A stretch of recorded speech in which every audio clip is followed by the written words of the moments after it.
नमस्कार दोस्तों, आज हम विराम चिन्ह यह व्याकरण हम देखेंगे। तो दोस्तों, हम क्या करते हैं, बोलते बोलते हम एक सलग नहीं बोलते। हम क्या करते हैं, बोलते बोलते हम थोड़ा रुकते हैं, कभी कभी बहुत रुकते हैं और कभी कभी थोड़ा रुकते हैं। मतलब बोलते बोलते हमारा जो वाक्य है, हम एक सलग नहीं बोलते। हम बोलते समय क्या करते हैं, थोड़ा बहुत रुकते हैं।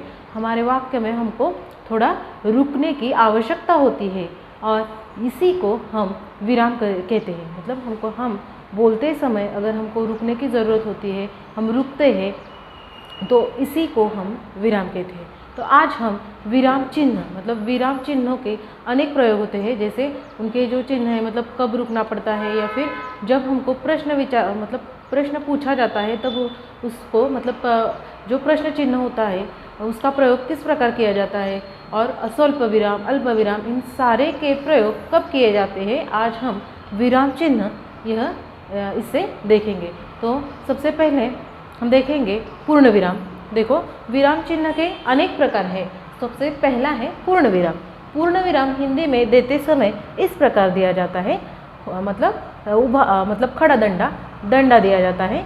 देखो, इसका प्रयोग वाक्य के पूर्ण होने पर किया जाता है। मतलब जो हमारा वाक्य है वो पूर्ण होने के बाद हम क्या करते हैं, पूर्ण विराम चिन्ह का प्रयोग करते हैं। जैसे देखो, मैंने यहाँ पे कुछ वाक्य लिए हैं। जैसे रोशनी के रंग फैलाना अच्छा है, यहाँ पे मैंने पूर्ण विराम दिया है। मतलब जब हमारा जो वाक्य है वो पूर्ण होने के बाद हमको क्या करना पड़ता है, पूर्ण विराम चिन्ह का प्रयोग करना पड़ता है। जैसे हम यहाँ पे रुक गए। जैसे दूसरा वाक्य देखो, आत्मा ही परमात्मा है, यहाँ पे मैंने क्या किया है, पूर्ण विराम दिया है। मतलब हमारा यह वाक्य पूर्ण हो चुका है, यह पता चलता है। इसके बाद में हमने क्या किया है, पूर्ण विराम का प्रयोग यहाँ पे किया है, पूर्ण विराम चिन्ह का प्रयोग यहाँ पे मैंने किया है। उसके बाद में देखो, मीठी बोली के गुल रोपना सीख लीजिए। मतलब यह वाक्य पूर्ण हो चुका है, इसीलिए यहाँ पे मैंने पूर्ण विराम चिन्ह दिया है। उसके बाद में दूसरा है अल्प विराम। अभी अल्प विराम चिन्ह का प्रयोग कब करते हैं, देखो दोस्तों, हम पूर्ण विराम चिन्ह का प्रयोग भी करते हैं और उसके बाद में अल्प विराम चिन्ह हमको लिखते या फिर पढ़ते या अथवा लिखते समय हमको क्या करना पड़ता है, थोड़ी देर रुकना पड़ता है। हम जब पढ़ते हैं तभी भी जब अल्प विराम आया तो हमको क्या करना पड़ता है, थोड़ा बहुत रुकना पड़ता है अथवा थोड़ी देर रुकने के लिए इसका प्रयोग किया जाता है। पढ़ते अथवा लिखते समय थोड़ी देर रुकने के लिए, मतलब हम जब हमारे जो सेंटेंस है, वाक्य है, यह पढ़ते समय हमको थोड़ी देर रुकने की ज़रूरत होती है, थोड़ी देर रुकने की ज़रूरत होती है, तब हम क्या करते हैं, अल्प विराम, मतलब अल्प विराम चिन्ह का प्रयोग करते हैं। अल्प विराम चिन्ह कुछ इस प्रकार दिया जाता है और हम थोड़ी देर वाक्य में रुकने के लिए इसका प्रयोग करते हैं। जैसे देखो, मैंने यहाँ पे कुछ वाक्य लिए हैं। जैसे सहयोग, उसके बाद में मैंने अल्प विराम दिया है। मन, उसके बाद में अल्प विराम। वचन, उसके बाद में अल्प विराम।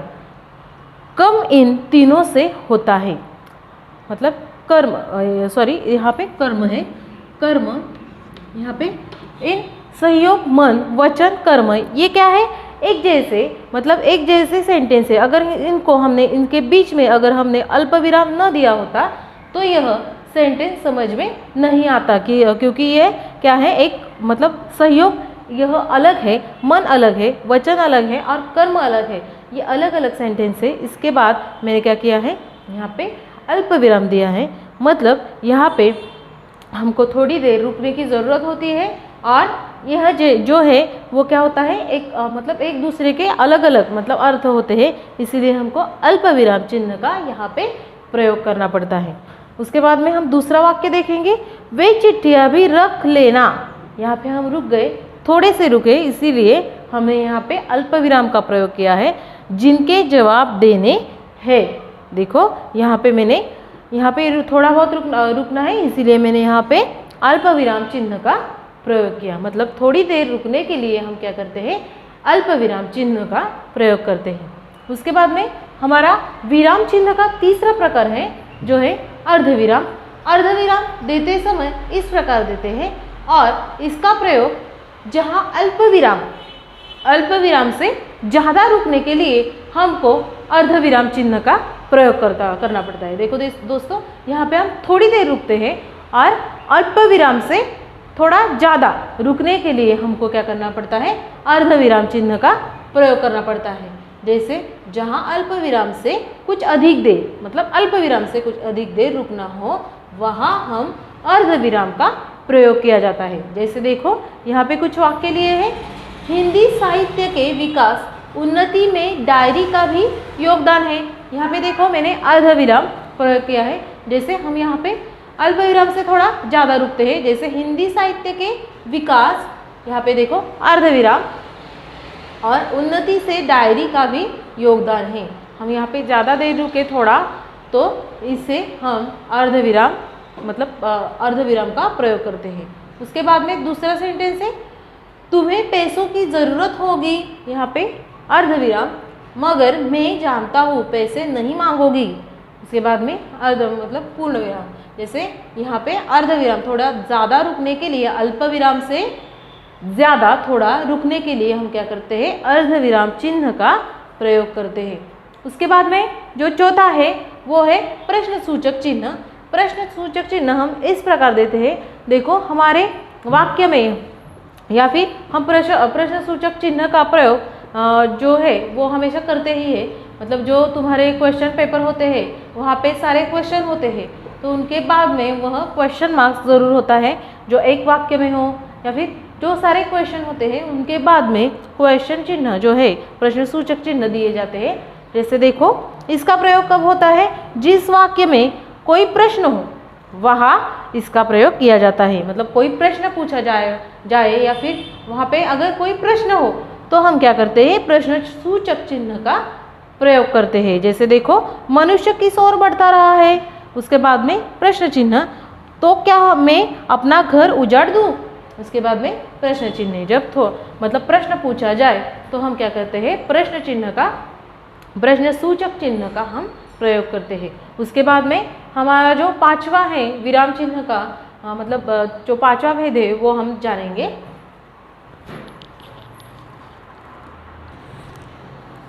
उसके बाद में है योजक चिन्ह।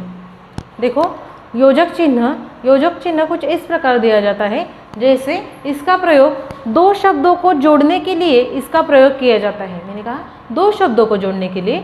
जैसे यहाँ पे देखो इसके श्री राम, यहाँ पे योजक चिन्ह का प्रयोग किया है, कृष्ण सपूतों को जन्म दिया। अब यहाँ पे श्री राम और कृष्ण यह दो एक जैसे शब्द है। अगर यहाँ पे हम स्वल्प विराम देंगे तो वह नहीं देना पड़ेगा, क्योंकि श्री राम और कृष्ण ये दोनों क्या है, एक जैसे है शब्द है, इसीलिए हमको यहाँ पे योजक चिन्ह का प्रयोग करना पड़ता है। जैसे मनुष्य इसके झगड़े टंटे, मतलब झगड़े और टंटे ये दोनों भी क्या है, एक ही समान अर्थ के शब्द है। जैसे यहाँ पे मैंने योजक चिन्ह का प्रयोग किया है, को अपना आदर्श नहीं मानता। उसके बाद में छठवा है विस्मय सूचक चिन्ह। विस्मय सूचक चिन्ह दंडा और यहाँ पे मतलब पूर्ण छोटा पॉइंट दिया जाता है, इस प्रकार यह चिन्ह दिया जाता है विस्मय सूचक चिन्ह। इसका प्रयोग हर्ष, शोक, घृणा, विस्मय, भय आदि भावों को दर्शाने के लिए यह विस्मय सूचक चिन्ह का प्रयोग किया जाता है। जैसे देखो हमको अचानक से कोई वस्तु दिखाई दिए तो हम क्या करते हैं, हमारे भाव जो है अचानक वहाँ पे उमड़ जाते हैं, जैसे हम बाप रे ऐसे करते हैं। मतलब हमारे जो उद्गार है, जो विस्मय है वो बाहर निकलते हैं, और उसके बाद में हम विस्मय सूचक चिन्ह का प्रयोग करते हैं। जैसे देखो हे भगवान, उसके बाद में हमने विस्मय सूचक चिन्ह दिया है। आज बच्चे क्या खाएंगे, उसके बाद में रज़ा साहब, विस्मय सूचक चिन्ह मुझे आपसे बात करनी है। मैंने क्या किया, यहाँ पे विस्मय सूचक चिन्ह का प्रयोग किया। मतलब विस्मय सूचक का प्रयोग जब हमारे उद्गार बाहर आते हैं तब उसके बाद में हम क्या करते हैं, विस्मय सूचक चिन्ह का उसके बाद में उसका प्रयोग करते हैं। जैसे सातवां है एकहरा उदाहरण चिन्ह। हम एकहरा उदाहरण चिन्ह कुछ इस प्रकार देते हैं, जैसे देखो किसी व्यक्ति के नाम, जैसे उपनाम हो या फिर नाम हो या फिर किसी पुस्तक का नाम हो अथवा सुविचार आदि लिखने के लिए हम क्या करते हैं, इकहरा अवतरण चिन्ह का प्रयोग करते हैं। जैसे देखो मैंने यहाँ पे कुछ वाक्य लिए हैं, जैसे रमन की वर्षगांठ में कभी नहीं भूल सकती। यहाँ पे वर्षगांठ यह क्या है, महत्वपूर्ण शब्द है। मतलब यह एक महत्वपूर्ण शब्द है, इसीलिए मैंने यहाँ पे क्या किया है, वर्षगांठ को क्या किया है, मैंने एकहरा अवतरण चिन्ह दिया है, सॉरी उदाहरण चिन्ह दिया है। उसके बाद में है हमारा दूसरा वाक्य, एकता है जहाँ खुशहाली है वहाँ। मतलब ये पूरा सेंटेंस है, परंतु ये क्या है, एक सुविचार जैसा है, इसीलिए मैंने इसको एकहरा अवतरण चिन्ह का यहाँ पे पूर्ण वाक्य को मैंने प्रयोग किया है। जैसे एकता है जहाँ, यहाँ पे स्वल्प विराम, खुशहाली है वहाँ, पूर्ण सेंटेंस को मैंने क्या किया है, एकहरा अवतरण चिन्ह उदाहरण चिन्ह दिया है। उसके बाद में 8वां है दोहरा अवतरण चिन्ह। अभी दोहरा अवतरण चिन्ह एक खरे अवतरण चिन्ह का एक खरे अवतरण चिन्ह जैसा ही है, परंतु ये क्या है, इसमें यह एक जैसा एक दिया जाता है, और यहाँ पे हम देते समय दोहरा मतलब क्या, डबल, हम दोहरा मतलब डबल देते हैं।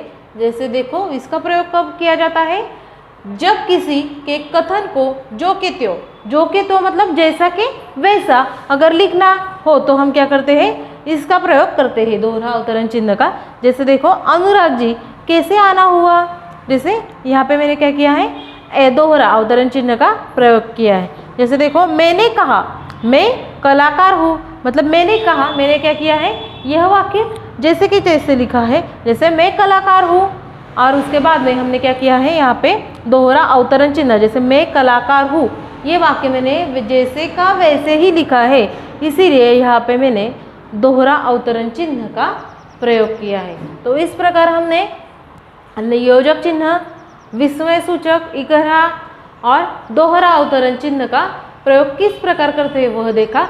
उसके बाद में हमारा जो दूसरा विराम चिन्ह का प्रकार है वो हम जानेंगे।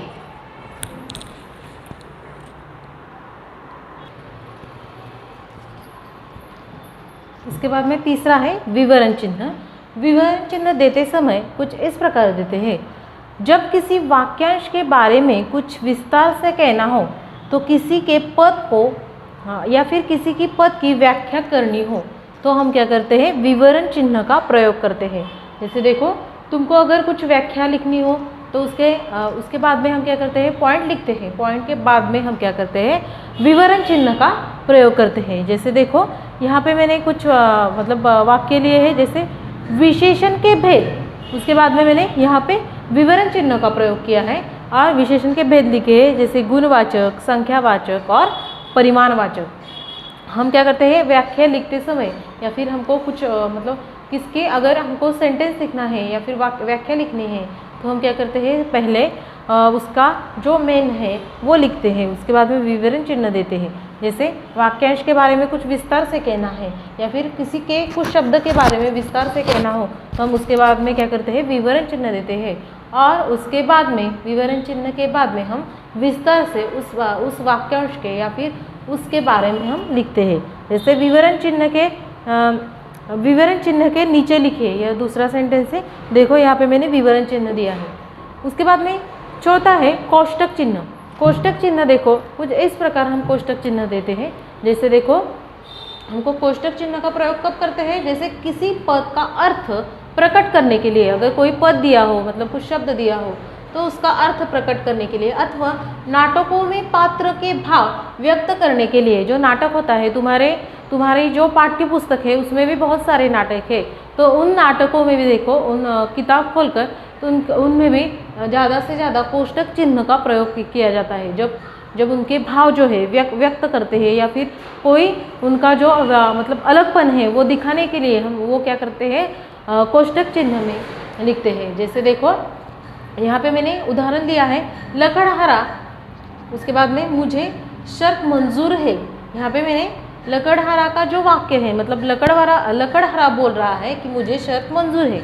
उसके बाद में जो एक्स्ट्रा है, जैसे मतलब यह हमको सेंटेंस मतलब नाटक समझने के लिए हमने यहाँ पे लिखा है कोष्टक चिन्ह में पर्दा गिरता है। मतलब अभी यह अगर हमने कोष्टक चिन्ह नहीं दिया होता तो हमको यह सेंटेंस समझ में नहीं आता कि लकड़हारा बोलने के बाद में पर्दा गिरता है। हमको यह सूचित करना है कि मुझे यह शर्त मंजूर है और नाटक खत्म होने के बाद में क्या होता है, पर्दा गिरता है। यह कैसे लिखेंगे, तो हमको क्या करना पड़ता है, कोष्टक चिन्ह देकर लिखना पड़ता है कि पर्दा गिरता है। जैसे दूसरा है रामस्वरूप। अभी रामस्वरूप चौपकर मतलब उसकी जो भाव है वो व्यक्त करने के लिए हमने क्या किया है, यहाँ पे कोष्टक चिन्ह का प्रयोग करता है। जैसे बिजनेस मतलब रामस्वरूप चौपकर मतलब उसके जो भाव है वो व्यक्त करने के लिए यहाँ पे मैंने कोष्टक चिन्ह का प्रयोग किया है। उसके बाद में 11वां है लाघव चिन्ह। लाघव चिन्ह कुछ इस प्रकार देते हैं, जैसे देखो जो शब्द बहुत प्रसिद्ध हो उसके बारे में लिखने के लिए आवश्यकता पड़े तो उसका पहला अक्षर लिखकर हम क्या करते हैं, लाघव चिन्ह देते हैं। लाघव चिन्ह का प्रयोग देखो ज़्यादा नहीं किया जाता, परंतु जब कोई एक जो वाक्य होता है या फिर कोई व्यक्ति हो जो बहुत प्रसिद्ध हो या फिर कोई मतलब जो वाक्य में कुछ ऐसे कोई शब्द होते हैं जो प्रसिद्ध हो तो उसके बाद में मतलब शॉर्ट लिखकर हम क्या करते हैं, लाघव चिन्ह देते हैं। जैसे उदाहरणार्थ मैंने लिखा है यहाँ पे प, उसके बाद में लाघव चिन्ह पंडित के स्थान पर मतलब प ये शब्द क्या सूचित करता है, पंडित यह सूचित करता है, इसीलिए इसके बाद में मैंने लाघव चिन्ह का प्रयोग किया है। जैसे दूसरा वाक्य है डॉक्टर, यहाँ पे लाघव चिन्ह डॉक्टर के स्थान पे मतलब डॉक्टर के स्थान पर यहाँ पे हम लाघव चिन्ह का प्रयोग किया है। जैसे देखो यह पूरा मतलब समझ में आने के लिए यहाँ पे लाघव चिन्ह का प्रयोग किया है। तो आज हमने इस प्रकार विराम चिन्ह का प्रयोग किस प्रकार किया जाता है वो आज हमने जाना। धन्यवाद।